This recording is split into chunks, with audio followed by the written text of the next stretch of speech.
Hey everybody, hope you're doing well. I've got a game today versus Arco. This is a 60 Grassy game, and this is part 2 of the Pro versus Beginner series that I started.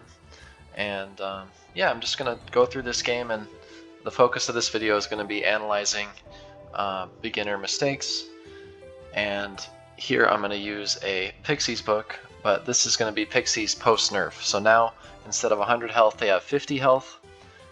They still have Drain, but that's the only nerf. They're just capped at 50 instead of 100 to make them a little bit, less overpowering. So let's get it started.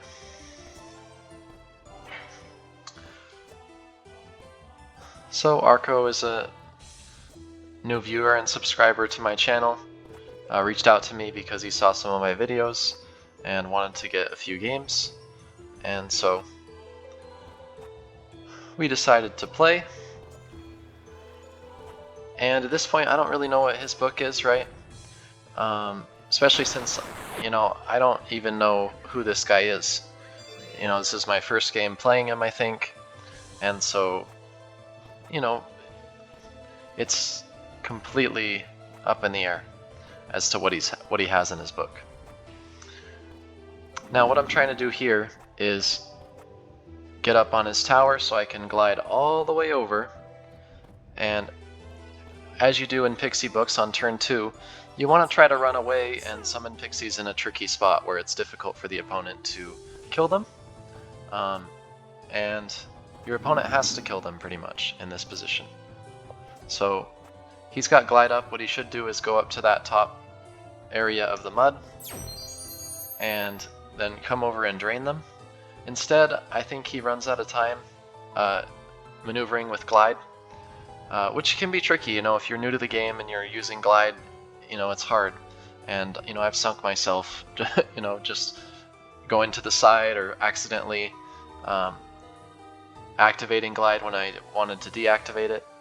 And the way it works is you hold spacebar when you jump to deactivate glide, so that you just jump normally, but you jump a little bit higher. And if you just jump without spacebar, then it does that, the gliding action. So he should have probably jumped up onto the top of this mud here, and then I'm pretty sure you can glide all the way up over to the castle. He'll jump high enough. If not, he could even try jumping from this peak here to get to that castle. So unfortunately, he ran out of time, and so now he had to tree there just to prevent the Pixies from coming over to me. But, unfortunately for him, now I have free Pixies out, and it's already looking a bit dicey for him. It would definitely look dicey, and I'd be like, he's lost at this point if the Pixies were 100 health. But they're not, right?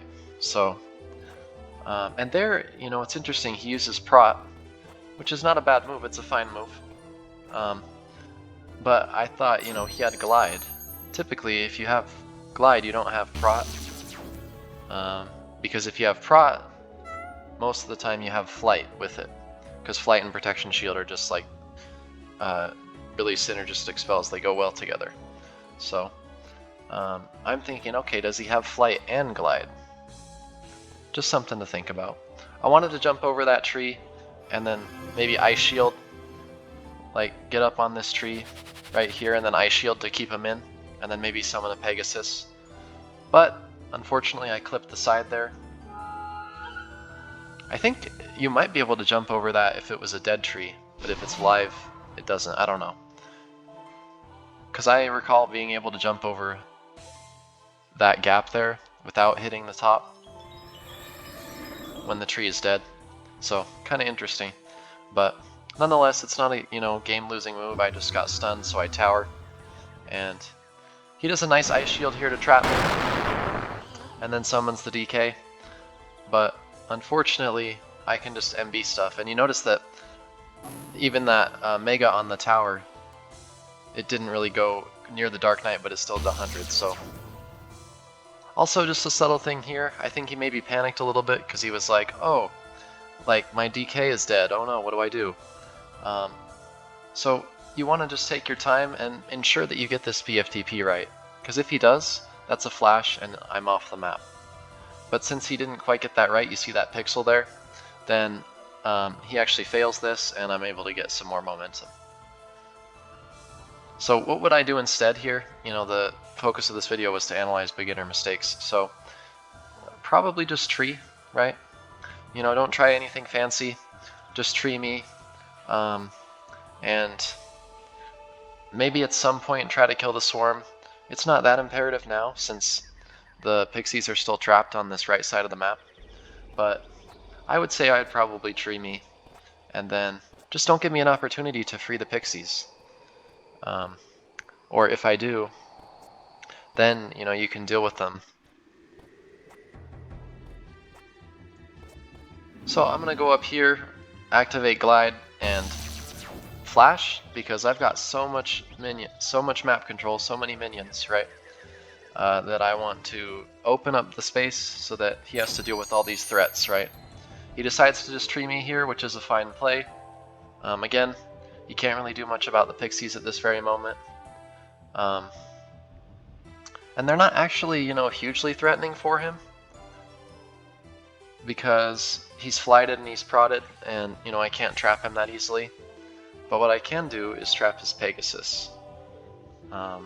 This is important because if I don't trap his Pegasus, he positions it like above this tree here, and then prevents my Pixies from being able to come over. So I trap his Pegasus and flash out. Here I'm running in a Mega Boulder Pixies book, and I also have Dark Knight. No flight though, so my goal is to eventually bring a Dark Knight out in a threatening position, or maybe get an opportunity to Mega Boulder him if that opportunity presents itself. So here, you know, I'm not too stressed. If he would have had Dark Knight, I would have been a little bit more nervous, because, you know, then I might have to gate away, and he's got a Pegasus. It would be trapped, so maybe I could, you know, gate over here if he summoned Dark Knight. But I already killed his Dark Knight, right? So all of a sudden you've got a lot of wiggle room, and you can make some more seemingly risky plays because your opponent doesn't have that threat anymore. Notice he tried to blast from the past that Pixie. The small minions are not really going to move that much. Larger minions tend to move a little bit more. At least small flying minions don't move, like Pixies and Monarchs. Don't move that much when you blast from the past. And that's simply an angle that I don't think is going to work, so just something to kind of get a feel for, build some intuition there. Because again, he's pretty new. But I haven't seen many new players that can pull that flash off. That's actually kind of ridiculous. To the point that I think if I try it, I don't know if I could replicate it. I could try here, but let's see. Okay, so he does have glide. I have glide active for some reason, but yeah, let me just try to replicate this here just to show you guys the angle.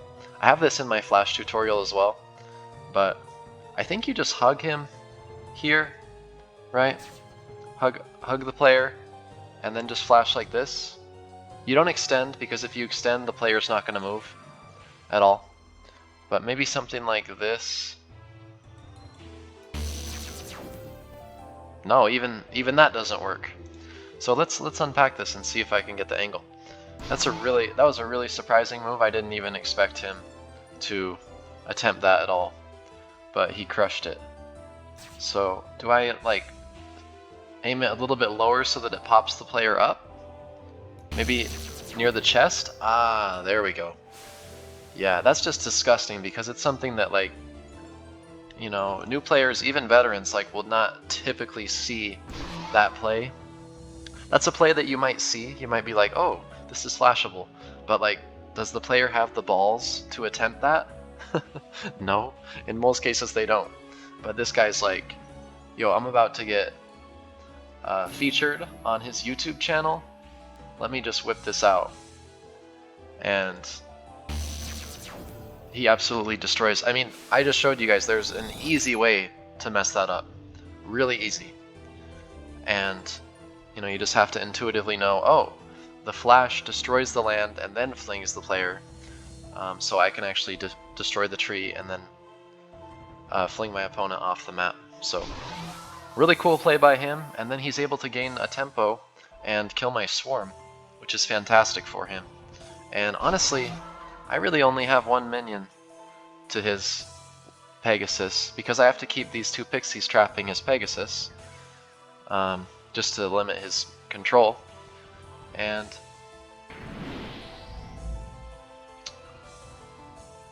let's see. He brings out the Storm Shield, and I'm thinking, okay, maybe I can absorb part of this with the Pixie, and also trap him. So I decide to tower out. I again just want to regain map control. He tries to trap me, I try to trap him. He again BFTPs the Pixie. It's not very effective, right? But he makes a smart play. Again, I'm starting to think this guy's not very new. He canceled his flight to fit through a spot that he wouldn't be able to fly through, so that was awesome. And then, unfortunately for me, he kills two of my Pixies in one shot, gains another tempo. And so now we're basically tied, minion-wise. So he's done a great job to actually, you know, reduce the advantage that I had and, you know, squash my momentum. Because after turn 2, he just let me get free Pixies out, and I'm like, oh, this should be an easy win. Yeah, no worries. Simple. But it's not necessarily true. The way that he played it was pretty good. He was able to kill most of them, or at least, you know, even the playing field a bit. So I summon the Dark Knight here. I thought I could maybe bait the flash if he wants to try to flash it, and he actually ends up doing that. So I get a bit lucky here. Just so you guys know, if you're new, the Dark Knights are pretty heavy. If it was right there, you could flash that and the Dark Knight would sink. But since I'm a bit further up on that hill, the Dark Knight actually is not going to sink at all. You know, it's not going to get half. It's going to get half as far as you guys just saw. So it was a bit of a bait. I feel kind of scummy for that one, but another thought behind it was just that, oh, I can just put the Dark Knight to my left to prevent any sort of flash. Prevent my player from being flashed. Because as you guys know, if I summon the DK over to my right, and then I'm glided on the top here, he could maybe flash me like 180 degrees and get me on the side, or sink me. You know, you've seen that flashing a glided player in my flash tutorial. So I do a little clever play with the elevator, put the Dark Knight on the Pixie, and then charge upward. Again, if you guys don't know, one of the most efficient ways to do damage with the Dark Knight is to charge upward.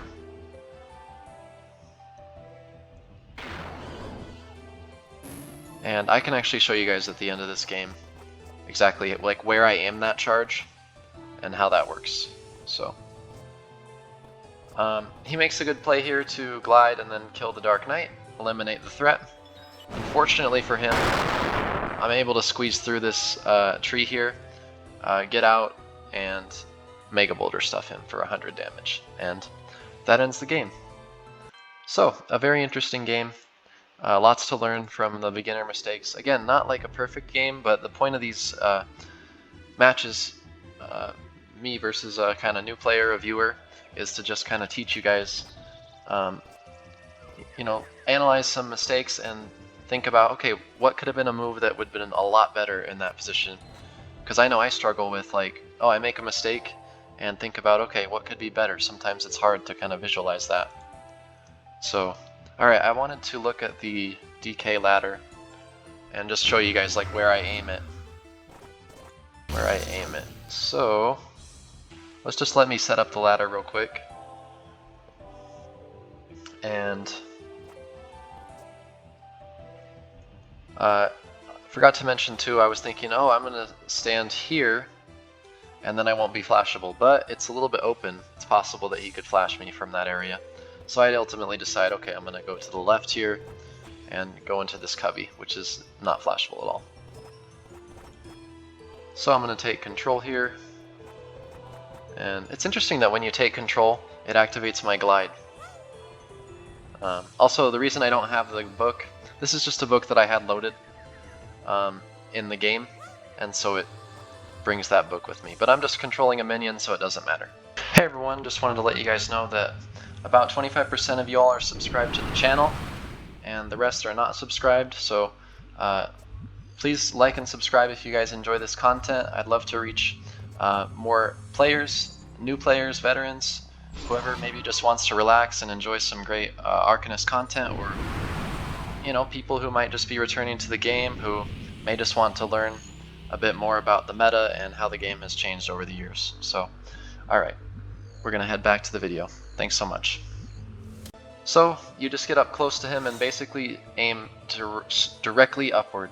And in some cases, you can just aim just a little bit over to the right if you're not right up close to him. But either directly upward or just slightly over to the right, but very slight, like you're thinking, oh, I want to aim it like over here. But the DK is going to go directly through the player, and that's not going to do nearly as much damage. You want the Dark Knight to have as many seconds of contact with the player while it's charging as possible.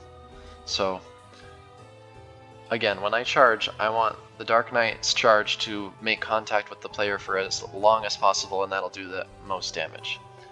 So here, I'm just going to go directly above the center, so just between the two digits here, just directly above, click, and there you go, it does about 94. Also, the reason it kills my Pixie is because the Dark Knight charges and then continues the charging motion as it falls, and it falls onto the Pixie as it's charging. The Pixie's gonna die, right? So it'll kill minions and players. So that's why the Pixie dies there, but that's how you aim it, and you can see the Dark Knight has contact with the player for quite a long time, the whole length of the charge, and so that's why it does over 100, 150 damage. And you can actually do almost 250, but when the player's flighted, it's a lot less reliable. So anyway, I would say as a takeaway, one more thing I'll look at is check out this beginning. I think the first and the most pivotal mistake here was letting me get the Pixies out, although he did deal with that quite well, with that epic flash that he had them in the middle to gain some more tempo. He was able to kind of get back in the game a bit, but all he needed to do was just go here, after I'm able to get my Pixies out, and see if he can make it to that tower from this mud. Or if he can't, maybe try jumping from there, and I bet he makes it to that tower to drain the Pixies. If he doesn't, then actually he does have flight, so if he doesn't, then I would burn my flight to kill the Pixies. Maybe burn my flight, go over there, ice shield, and then drain the Pixies. Just position myself in a way that isn't flashable. And I can actually show you guys that too. Actually, we can test if he would be able to come over and kill those Pixies. So I'll go ahead and do that. So I'm going to summon him in a safe spot, right? And what I said I think he should do is just go here, jump, and as I said, he does barely make it. Actually, it's kind of funny that literally he makes it by a pixel, so that's pretty awesome. And like I said, I don't have the same book as he does, but I won't use any spells that he doesn't have, just to make it would be making it unfair. So what I would probably do is, he does have Ice Shield, just come over here, Ice Shield, and kill all of them. Okay, I misaimed it a little bit, but you guys get what I mean. You just aim for the middle Pixie, kill all the Pixies, and then, I'm able to, stem the tide of his advantage, just kind of exchange a tempo for a tempo, right? I summon a minion, he kills it. I summon another minion, he kills it, right? 60G is very much a game of just, trading blows summoning minion after minion and just responding, reacting to your opponent. And because he can't react in an optimal way, he has to do this tree move, which is kind of an awkward move, and he lets me get these Pixies out. Gives me a chance to build up a great advantage. So anyway, that's about it for this game. Hope you guys enjoyed this part 2 of the Pro versus Beginner series. And yeah, let me know if you're enjoying this kind of way that I analyze the games, taking a look at beginner mistakes and breaking them down. Because I know that, you know, it can be fun to just watch some of my best wins where I don't make a lot of mistakes and make some insane plays like throw an epic mega or whatever. But also, you know, there's value in seeing games where people do make mistakes, because, you know, YouTube's not all about just, oh, posting these, you know, 300-0 wins and things like that. So anyway, guys, hope you enjoyed this video, and yeah, keep an eye out for future uploads. I have some replays in mind that I'd like to showcase. I believe the next video is going to be a 120 Sky game between a couple of great players. Pretty unique set, but thought it showcased some fun books, and yeah, look out for that. So hope you guys have a great rest of your day, and see you in the next video. Peace out.